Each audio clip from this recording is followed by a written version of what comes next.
एक 34 वर्षीय महिला गेट टुगेदरच्या नावाखाली हायस्कूलमध्ये येते आणि तिला तिचा जुना तिचा यार भेटतो. जे पुढे घडतंय ही खूप भयानक घटना आहे मित्रांनो.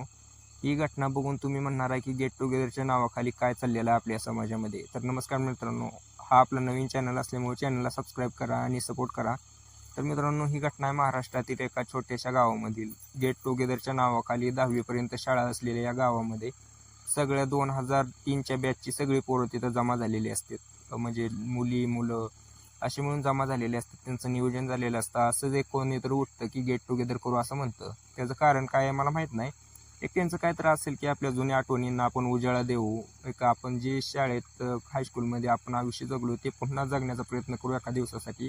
हा विचार चांगला आहे, पण याच्या नावाखाली जे काळेधंदे होत आहेत गेट टुगेदरमध्ये, म्हणजे कसं समजा 10वीत असताना एक एक पोरगं त्यामध्ये काय होतं की त्यांची हिंमत होत नाही बोलण्याची, पण त्यांच्यात चालू असतं मनातल्या मनात.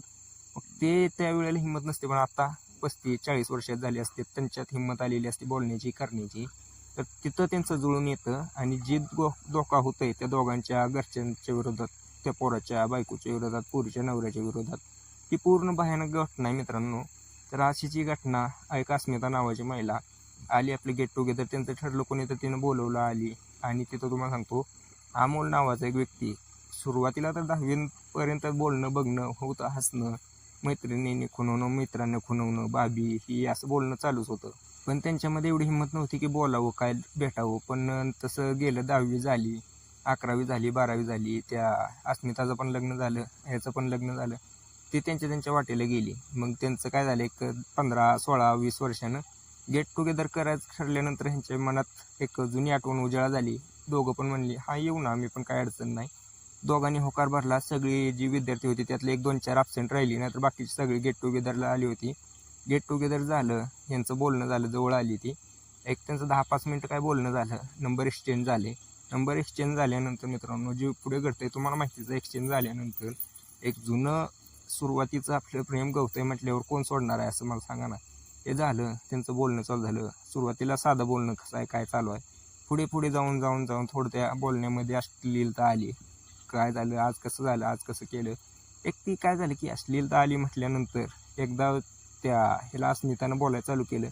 ती मुलगा बी बावरला, तो पण बोलायला चालू केला, फोन केला. परत एक दिवस त्यांचं ठरलं की या आपण करू काय तर. मग जी होती अस्मिता ती आली माहेरला आल्यानंतर त्यांचं ठरलं, भेटली, काम झालं.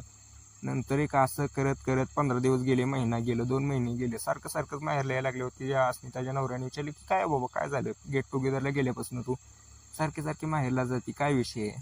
ती अस्मिता म्हणली नाही काय विषय नाही. बरं ठीक आहे म्हणलं, काय अडचण नाही, जातो तुझ्या तू. ठीक आहे, ती गेली. पण तिच्या नवऱ्याने काय गेलं, तिच्या पाठीमागं येत बघितलं तरी असं दिसलं की नाही का ओयोच्या लॉजवरती हे दोघं घुसलेतात. त्याचं डोकं सटकलं. त्यानं एक तिथलं रॉड घेतला, गेला रूममध्ये गेले की त्यांचं 5 मिनटं होऊ दिलं. त्यांनी जसं त्यांचं चालू करायला काम कापडं काढली, दरवाजा मोडला. त्यानं दरवाजा तोडला लाथ घालून आणि बघितलं तर अस्मिता आणि त्याचा बॉयफ्रेंड 10वीचा असे अर्धा अवस्थेत पडलेले होते. त्यानं एक रॉड घातला डोक्यात अस्मिताच्या, झालं काम खल्लास. तर हे असं विषय होते मित्रांनो. एक सुरुवातीचं जे घडलेलं असतं लहानपणी ते सोडून तिथल्या तिथं द्यायचं असतं. गेट टुगेदरला गेलाय, जुन्या आठवणींना उजाळा द्या आणि जे काय आहे तिथले तिथं सोडून द्या. पण तसं करत नाहीत. आता हे पुढे घेऊन चाललेत. ही एक काळाधंदा चाललेला आहे. या एका गेट टुगेदरमुळं आणि एका निर्णयामुळं 2 कुटुंबाची आणि 4 लोकांचे आयुष्य बरबाद झालेले आहे. की याच्याबद्दल काय सांगणार मित्रांनो, तुम्ही मला कमेंट करून नक्की सांगा.